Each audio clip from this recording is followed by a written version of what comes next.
today, I think it's first week of January anyway, so Happy New Year. This is the time of year when we're all thinking about setting our goals for the year ahead and how we're going to achieve them. And sometimes it's hard to set the goals because we don't really know what we want. And sometimes what helps that process is looking back to the past to see what we didn't like and what we'd like to see change. So that's what we're going to start with today. We're going to start with reflecting on our past year, with kindness and compassion, to create a vision for the year to come that's really feels brighter and more fulfilling for us. Again, not about judgment, not about pressure, just about clarity and feeling empowered. So stick with me while we go through this process. My name is Nancy Brooker. I'm your Living in Yes coach for women navigating the challenges of peri and post menopause. So what we're talking about here, the overall umbrella, is the first step in the planning process, which is reviewing the past year. And I have 3 little steps for you to go through, and they're fairly simple, but they can also be very profound. So the first step I want you to do is sort of list out all of your milestones. So take a piece of paper, divide it into sections, write down the different areas of your life. Maybe your family, your career, your relationships, your finances, whatever sections are, important for you. And really think about and reflect over what sort of wins you had in the past year in those areas, and write down the highlights. And what I really want to stress is that I'm saying wins, but I mean lessons as well, because our lessons are, trying to reframe them, right? They are wins. There is no failure, there's only feedback. So even where we were challenged and maybe things didn't go as planned, we learned a lesson from that and we know what we want to do differently. So those are important things to write down as well. So for example, under the health column, you might write down that you started walking every morning. That's a huge win. Congratulations to you. Write that down, because that's a really important step towards getting yourself healthier. Maybe something that you noticed was that in a certain environment, it's more challenging for you to exercise or to eat well or whatever. And so what did you learn from that? So, and how, what changes might you be able to make in terms of that? That might be one of your lessons. In your relationships, maybe you started scheduling like a regular call or a coffee break or something with somebody and that's a huge win for connection, for relationship for you.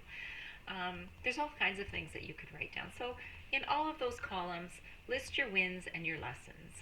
Number 2, ask yourself some insightful questions. So, for example, what risks did you take in the past year that you're really proud of?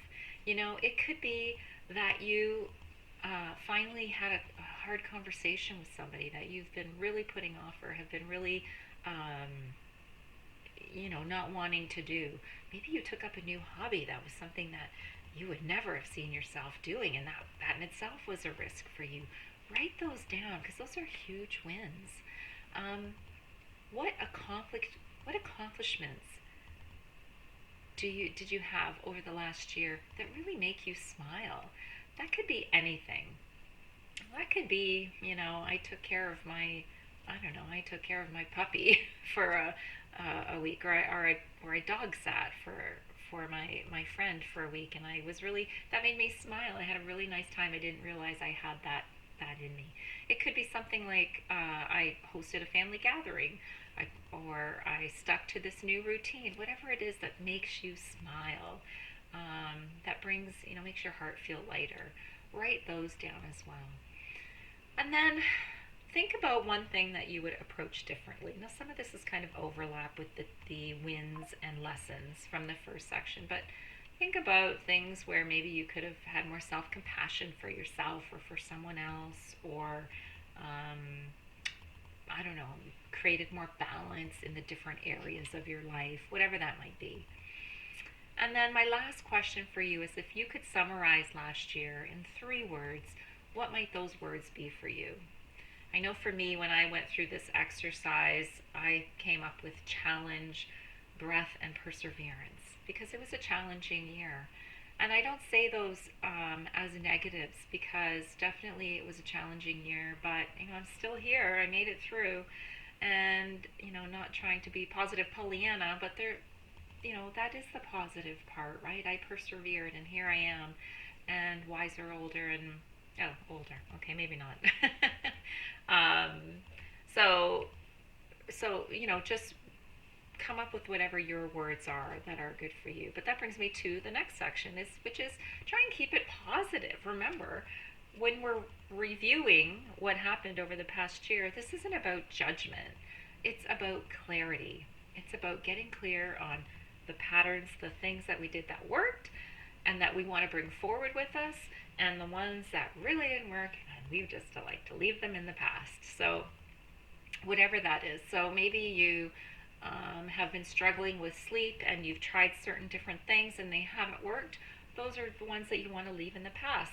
Maybe you found one thing that actually really does work. Maybe you know what, this is a strange one, but one thing that has always worked for me is if I wake up in the middle of the night thinking of something that I'm kind of stressed about, I take something off my nightstand and throw it on the floor. And that's my reminder that, it's going to be there in the morning. And when I see it in the morning, I'll remember to worry about it then. But for now, I can sleep.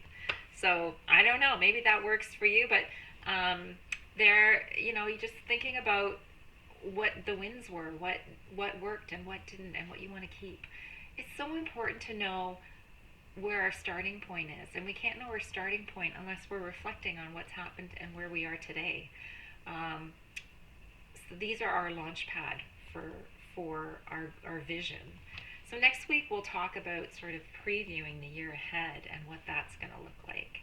I hope this was helpful for you. So don't forget, you want to list your milestones, ask those insightful questions, and finally keep it positive. Really having lots of compassion for yourself in this whole process. So if you need some help crafting your menopause vision statement and executing, please let's connect, because that is what I love to do.